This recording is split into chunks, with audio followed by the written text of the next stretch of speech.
Hello friends, I'm be taking you through a journey of a chapter called the Integrative Manager. The Integrative Manager, a very new approach towards identifying problems,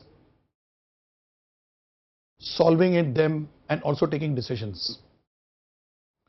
It's an approach that's a need of the hour today, and so this new subject has been introduced for us to initiate ourselves into a new way of thinking, of understanding how to handle complex issues.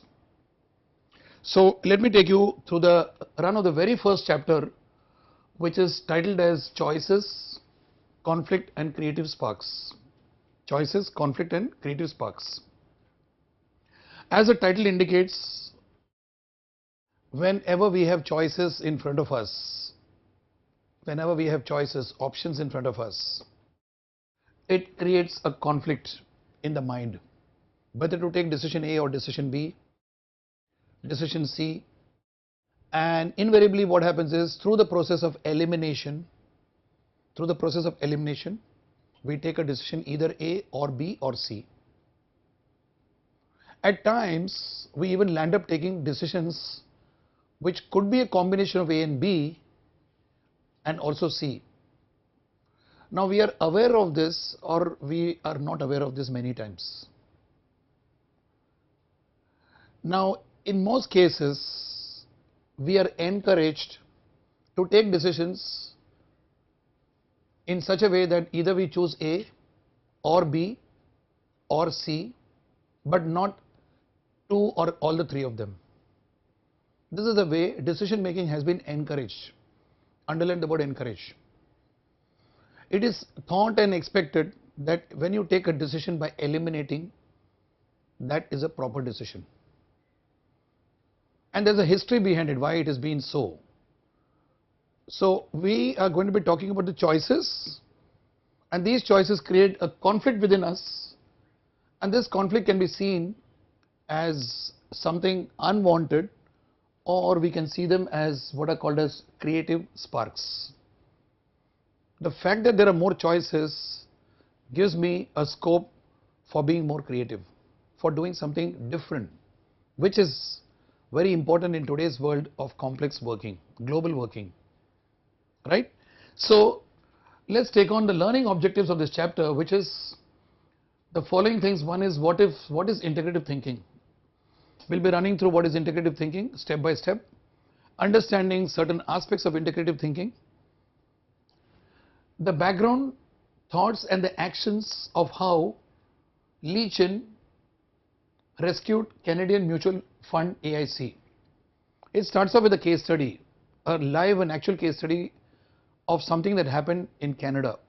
A company called AIC, which is a mutual fund company, which was headed by a gentleman called Lee Chin, and how the company went into a crisis, and having gone through the crisis, how Lee Chin took a type of a decision, a stance, which was different from the normal, which made a major difference to the company in terms of turning it around from progressive losses and almost extinction into the profit zone. So we'll try and understand the background, the thoughts and the actions that Lee Chin put himself into. And then we talk about the background, the thoughts and the actions of concepts behind the Four Seasons Hotel model of business. Many of us must have heard about Four Seasons Hotel. How did that particular model emerge? What were the thoughts? What were the actions? What is the background to it? We'll try and understand. This is one of the learning objectives. And then we also talk about the FMC giant, Procter & Gamble, which was rescued from acute crisis through an unconventional decision taken by the then CEO A.J. Lafley. And then finally we'll talk about as a learning objective, use of opposable minds for integrative thinking. So the structure of the whole flow will be as follows. We have the phase 1, which is about integrative thinking. Phase 2, integrative thinking and the rescue of AIC. Phase 3 will be doing versus thinking, or doing or thinking. Then the phase 4 will cover meet the cast. Phase 5 will be about cultivating the opposable mind or the opposite mind, and finally we'll be summing it up with a summary as usual. So let's take the very first one. Let me take you through a discussion about how we take decisions. The whole discussion starts with how we take decisions. How do we normally take decisions? Do we all take decisions in life? Yes, of course we do.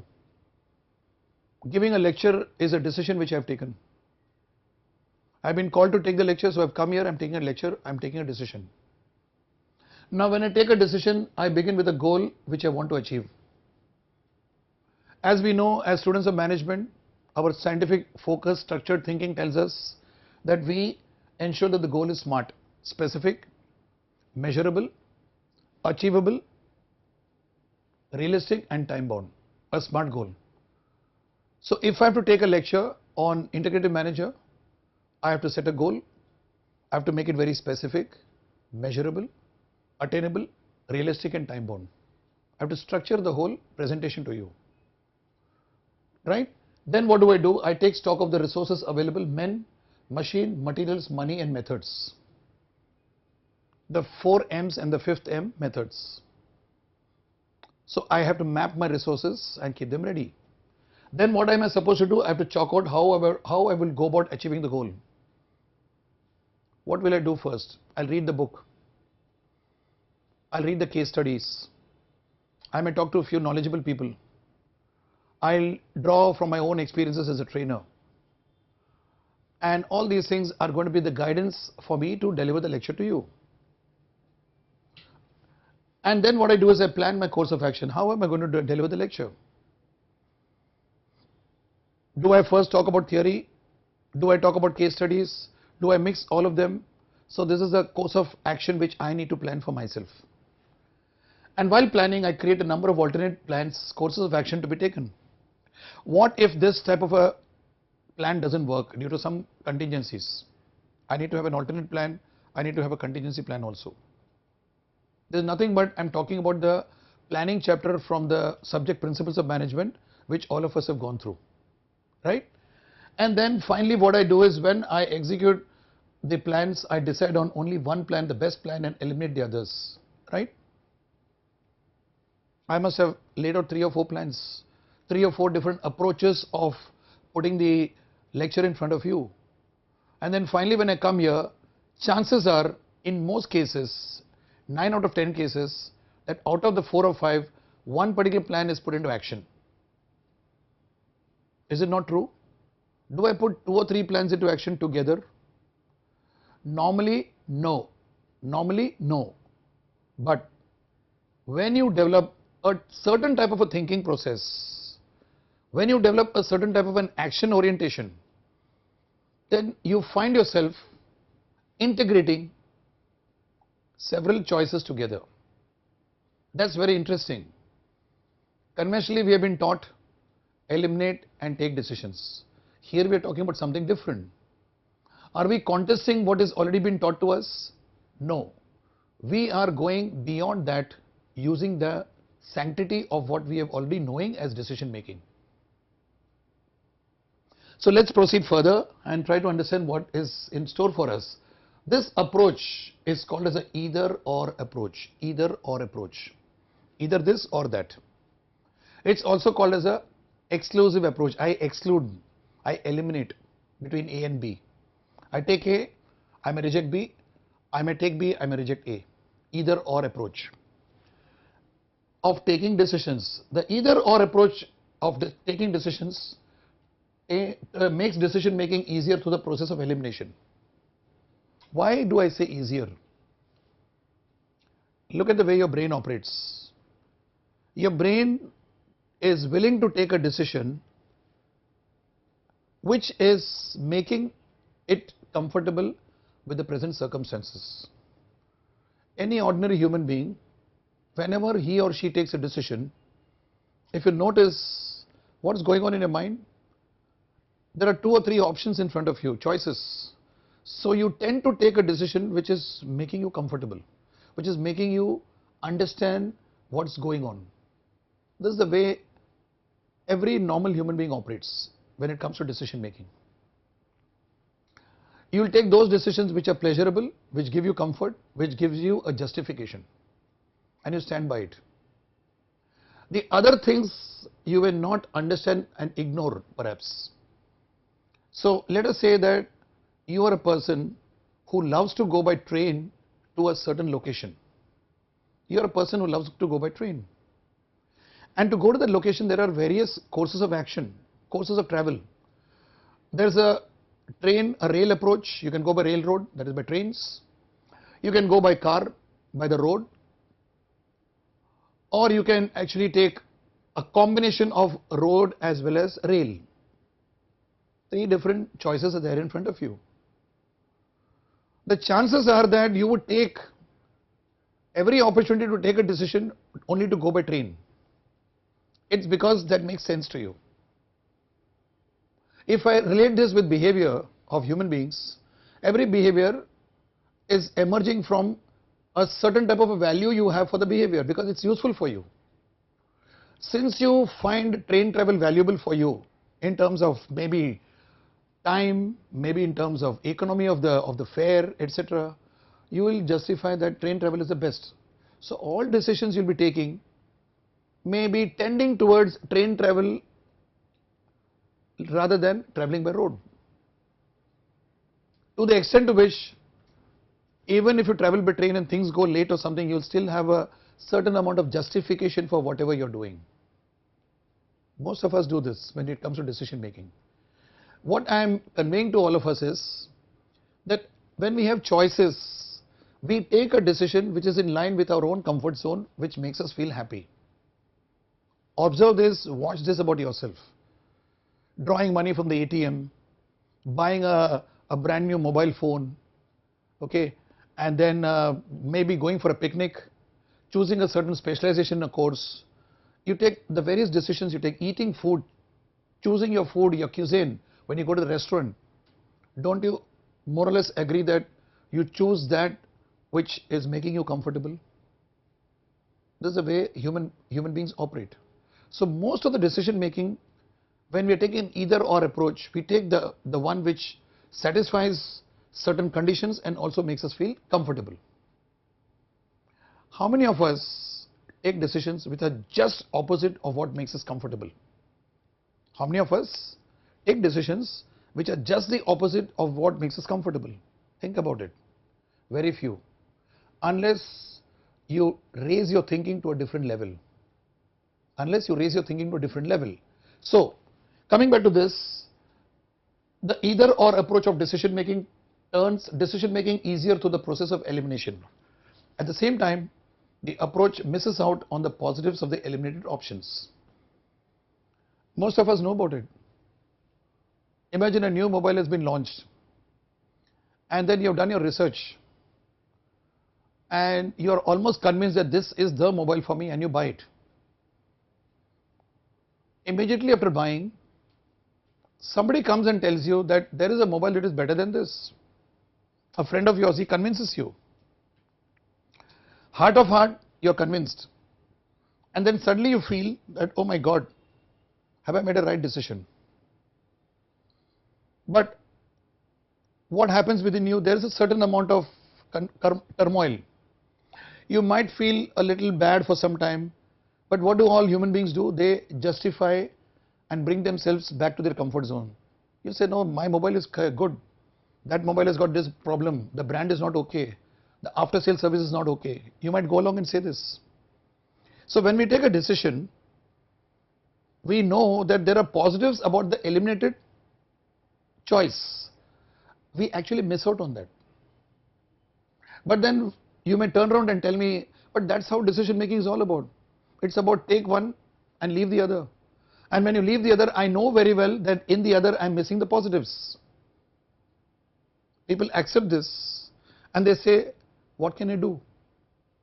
Integrative thinking says you can do much more than that thinking. You don't have to really eliminate the positive of the other choice. You can take that and include it also. Sounds interesting? It is. It is. How do you go about doing it? That's a method, that's a structure that we are going to be studying in this chapter, in this particular subject, right? So, it is an excluding process, not an including process, which we do when we are into a either or approach, right? Integrative thinking and action opens you up to immense possibilities of including many factors which would otherwise have been excluded. I would like to have a high-end phone, technologically superior. Cost is a factor. I don't want to pay more. Do you all agree that today, in the world of cell phones, the mobile market, we have a combination of these things coming together? Are we not coming across manufacturers who are giving you a high-tech product at a very affordable price? That's integrative thinking. Who ever told you that technology will always be expensive? Who ever told you that anything that is cheaper is not technologically superior? Combining these two things is what has happened now today.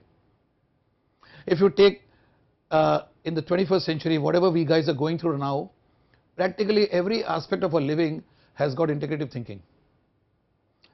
Many things, the pen drive that you're using, the ATM card you're using, the restaurants where you go to eat food, various things.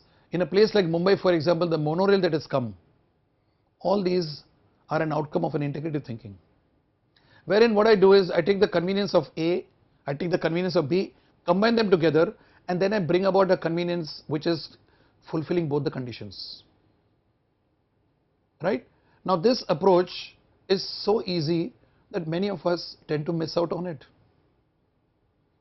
Conventional decision making has encouraged elimination, but integrative thinking says don't eliminate, take the best and leave the rest.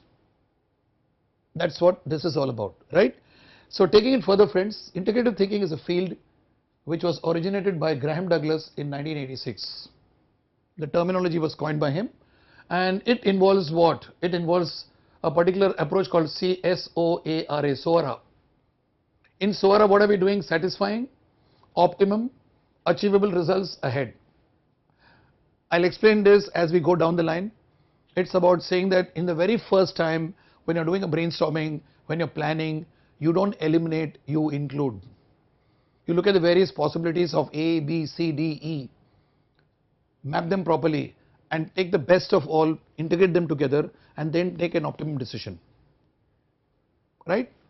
So this process was again devised by Graham Douglas, and according to him, which is true actually, it's a process which can take care of any problem solving that you have in your mind, any problem solving, right?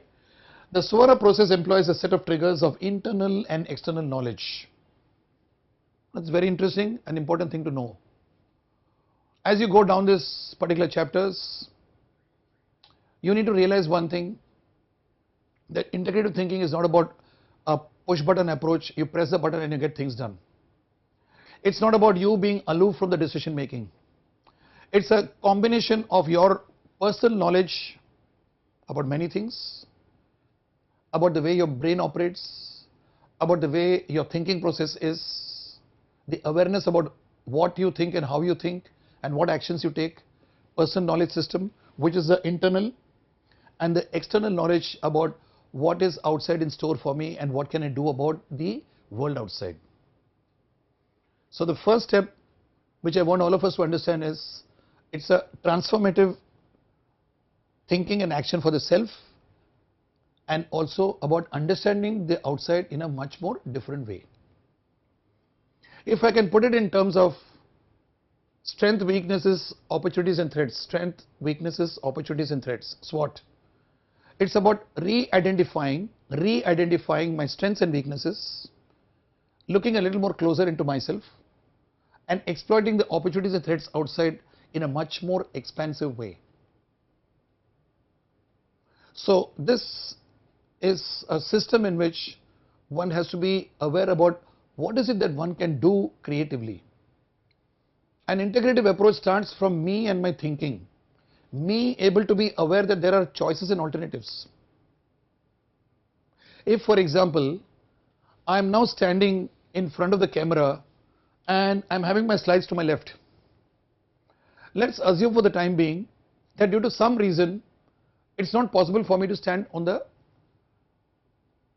to the right of the slides, right? As you're facing the slide, to the right of the slides I am there. Suppose it so happens that I am in a situation where this is not possible. What would a conventional thinker do? Sorry, I can't do it because I'm used to standing here and then talking, right? But if you're an integrative person and you're comfortably integrative, if the need be, I may have to go to the other side and talk from there with the slides being on my right. I hope this is understood by you. How many of us have got the flexibility to go from the left of the slide to the right of the slide and vice versa? How many of us have got the flexibility of making a presentation even without a PowerPoint? How many of us have got a flexibility of taking number of things, integrating them together and presenting it? Some people seem to have it naturally. Many others do not have it. Is it that it is an inborn quality? Maybe so in some cases, but if it's inborn, it doesn't mean that others can't learn. It's like scientific management process which we learned, principles of management. It's not that one person or two people have learnt it. It's inborn in them. Every one of us, when we follow certain step-by-step scientific process, anybody can replicate. So an integrative thinking has been actually seen by a number of people who have put it into practice. A number of success stories have been taken in these chapters and these are discussed with us. And when we see the success stories of many of these people, we find that there is something common. That common part of it is a running which is created into a particular approach or a theory which can be replicated by you and me. Anybody can do it. The point is, am I open to it? Do I see multiple options around me, or am I into straitjacket thinking? Take a case of a lecture itself. I could take a lecture with the PowerPoint. I could use clippings. I could use PowerPoints and clippings and be comfortable with that also. I may not have any of these things and yet I can take a lecture. I may not have a classroom sometimes, but I may be able to take a lecture. I am giving you the number of possibilities into which I can fit myself into. Because all of you will understand and realize that conditions do not always remain constant. And today when we talk about business world, my dear friends, conditions are not constant. They keep changing. When they keep changing, and if you're in a fixed way of approach, you crumble. But if you have the flexibility in you, when the conditions change, you can tap on your inner strengths and weaknesses and you can adapt yourself pretty well. When you stay focused into what needs to be done, when you stay focused into your goals, then flexibility comes very easy. The application of integrative thinking is awesome. Various places, various situations, air travel, which I do very frequently, staying in hotels, traveling from one city to the other, maybe by road sometimes. So there are many things that could be different from what we expect. Am I going to be dogmatic? Am I going to say that this is the way I want to do it, otherwise I can't do it? What happens? I limit myself. And when I limit myself, who's a loser? It's me. A lot of people get stuck up in straitjacket thinking. Now when I say straitjacket thinking, I am not indicating that it's not correct. It's okay, it's fine. Do I have the flexibility to come out of a straitjacket thinking and adapt to something new? Now that is something that is found wanting with many people. As you gain experience in life and you succeed with a certain type of repetitive behavior, as you gain success in life through a certain repetitive behavior, those behaviors become your own success factors. Don't you realize and agree that these behaviors make you not only successful but also stuck in a certain thinking process? Now, is it possible for you to come unstuck and also think differently after say 8 or 10 or 12 years of experience in a company? That is what we are talking about. That's what we are addressing.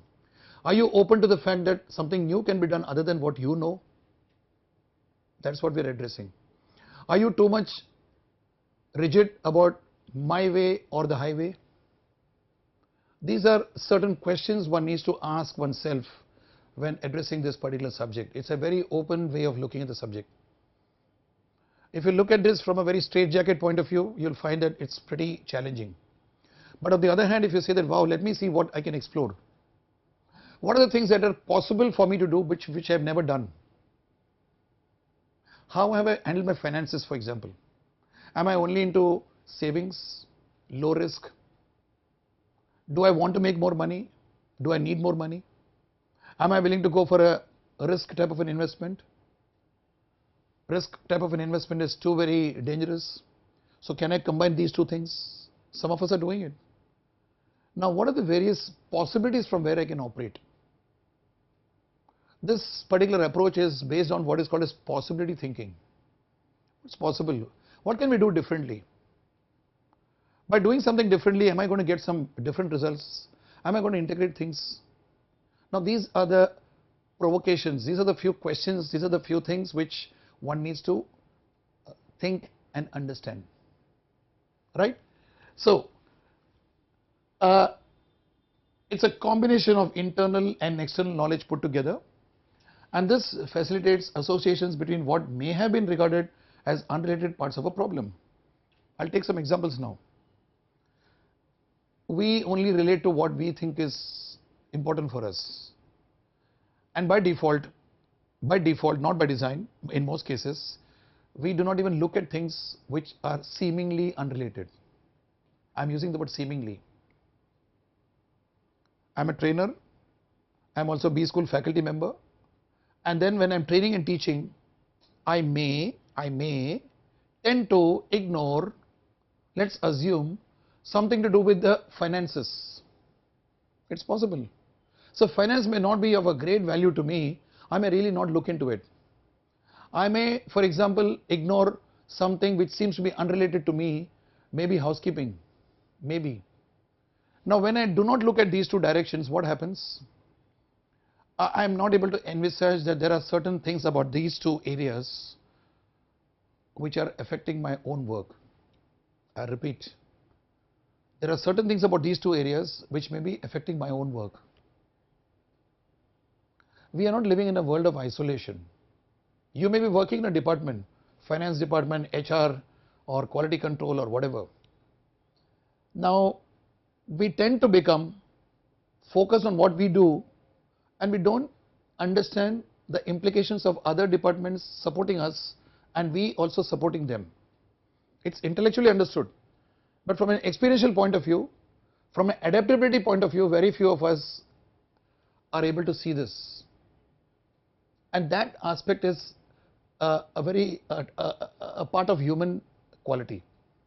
One has to pause and ask oneself a question: why is it that I do not enjoy music? Some people just are stone deaf, they don't enjoy music, and they say, what's in a music? Noise is being made and you guys are dancing. I know people would say that. Strange for me, but for them it's not strange. What if that person steps out of his thinking and starts dancing? He listens to music. Initially he'll feel disturbed. He may get angry, he may run away also. But suppose he persists. Suppose he starts looking at it differently, which comes through a certain amount of willingness. Then he is in the path of understanding something which was once upon a time unrelated to him. So one more key word which I would like all of you to remember is, there are many things about life, in your life and my life, which are seemingly unrelated. Can I explore that? Can I look into those areas? What looks unrelated is related to me. What looks unrelated is related to me. It looks unrelated because I have not given it a thought. CEOs, senior managers in organizations are trained into looking into the unrelated parts of their work. When you're at the junior level, when you're at a middle management level, you look at related parts only. It's expected. But when you go higher, when you start looking at the unrelated parts also, then you see the larger picture. It's not that only my perception is the right perception. No. I may be the most successful person. I may be a brand. But my view is my view, but it doesn't mean that some other view is not a view. We tend to become like that. When I have this tunnel vision, then I may run my company only my way, and so when there are complexities coming up, when there are major changes happening, I may find myself not very adept, not very effective in taking decisions. This aspect is one of the major reasons for which we are learning this subject, to understand how we get stuck into tunnel thinking, into tunnel vision after some time, and how to challenge our own tunnel vision and go beyond, because that is the imperative of today's working. Hence we are learning this subject, integrative manager, right?